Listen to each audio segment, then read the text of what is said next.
Yesterday night அரைச்ச புதினா சட்னிங்க. அதுக்கு ஒரு தாளிப்பு கொடுத்து செம்ம டேஸ்ட்டாக வச்சாச்சு. இது வந்து பருப்புலாம் கொஞ்சம் கடலைப்பருப்பு, அப்புறம் கொஞ்சமாக உளுந்து, தேங்காயுமே ஒரு 2 சில்லு போட்டிருக்கேன். இப்படி செய்யும் பொழுது டேஸ்ட் வந்து சூப்பராக இருக்கும். மல்லியும் இதில் சேர்த்துருக்கேன். புதினா நிறையாவும் மல்லி ரொம்ப கம்மியாகவும் சேர்த்து செஞ்சேங்க. தோசை ஊற்றி கொடுத்தேன். எல்லோரும் சாப்பிட்டாங்க. இன்றைக்கி மார்னிங் வந்து பிரேக்ஃபாஸ்ட்டுக்கு ஒரே ஒரு முட்டை தோசை பசங்களுக்கு ஊற்றி தேங்காய் சட்னியும் வெங்காய சட்னியும் அரைச்சிருந்தேன். வெங்காய சட்னி வந்து பெரிய வெங்காயத்தில் அரைச்ச சட்னி தாங்க. பச்சை மிளகாயும் பெரிய வெங்காயமும் சேர்த்து எப்பயும் எதெல்லாம் இட்லி பாட்டில் வேக வச்சு அதுக்கப்புறம் அரைப்பேன். இன்றைக்கி வந்து லைட்டாக வதக்கி அரைச்சாச்சு. ஏன்னா இட்லி ஊற்றல இன்றைக்கி தோசை தான். அதனால் லஞ்சுக்கு பார்த்திங்கன்னா கேரட் பீன்ஸ் போட்டு சூப்பரான ஒரு பொரியல் நல்லா சூப்பர் டேஸ்ட்டில் பண்ணியிருந்தேன். அதே மாதிரி கத்திரிக்காய் புளிக்குழம்பு நல்லா எண்ணெய் மிதக்க புளிக்குழம்பு இந்த மாதிரி வைக்கும் பொழுது இந்த கத்திரிக்காய் அவ்வளோ சாஃப்டாக சூப்பராக இருக்குங்க சாப்பிட்றதுக்கு. அது கூடவே பூண்டு அப்புறம் வெங்காயம் சின்ன வெங்காயம் எல்லாம் சேர்த்து போட்டு வச்சு பசங்களுக்கும் லஞ்ச் பேக் பண்ணிட்டேன். ஹஸ்பண்டுக்கும் இதே தான். அவங்களுக்கு தயிர் மட்டும் தனியாக எப்பயும் போல் ஊற்றி வைப்பேன். அவ்வளோதாங்க. ஒரு பாக்ஸில் கொஞ்சம் சாதம் குழம்பு அது கூட ஒரே ஒரு கத்திரிக்காய் பசங்களுக்கு கொஞ்சமாக நல்லெண்ணெயும் சேர்த்துருவேன் காரம் இல்லாமல் இருக்கிறதுக்காக. இது கூட அவிச்ச முட்டை ஒன்று வச்சாச்சு. ஸ்நாக்ஸுக்கு ரெட் கொய்யா வச்சுட்டேங்க.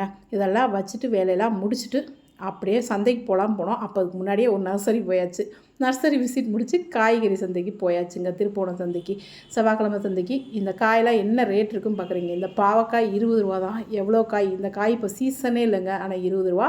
பீக்கங்காய் 1 கிலோ 70 ரூபான்னு கொடுத்தாங்க. ஏன்னா குறைக்க மாட்டேன்ட்டாங்க அதுக்கு மேலே. பீன்ஸ் வந்து 40 ரூபா.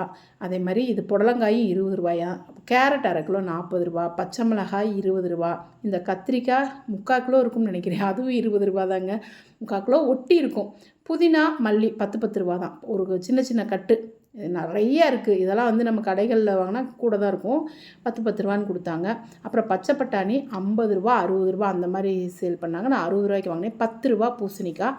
இந்த சோயாபீன்ஸும் 50 ரூபா. காலிஃப்ளவரும் 40 ரூபான்னு கொடுத்தாரு. 50 ரூபா சொல்லிட்டு 40 ரூபான்னு கொடுத்தாரு.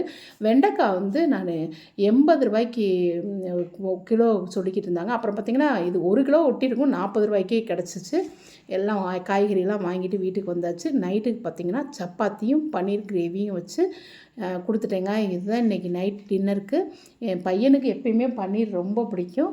அதனால் பன்னீர் கிரேவி எப்பயும் வீட்டில் செஞ்சேன்னா பன்னீர் மேக்ஸிமம் வீட்டில் தான் செய்வேன். எனக்காக ரேராக வாங்குவேங்க. ஒரு 6 மாதத்துக்கு ஒருக்கான்னு வச்சுக்கோங்களேன். அவ்வளோதான். வாங்குறதெல்லாம் இல்லை. வீட்டில் பசும்பால் இருக்கும். அதிலே வச்சு செஞ்சு கொடுத்துருவேன். இந்த மாதிரி செய்யும்பொழுது செம்ம டேஸ்ட்டாக இருக்குங்க. ட்ரை பண்ணி பாருங்கள்.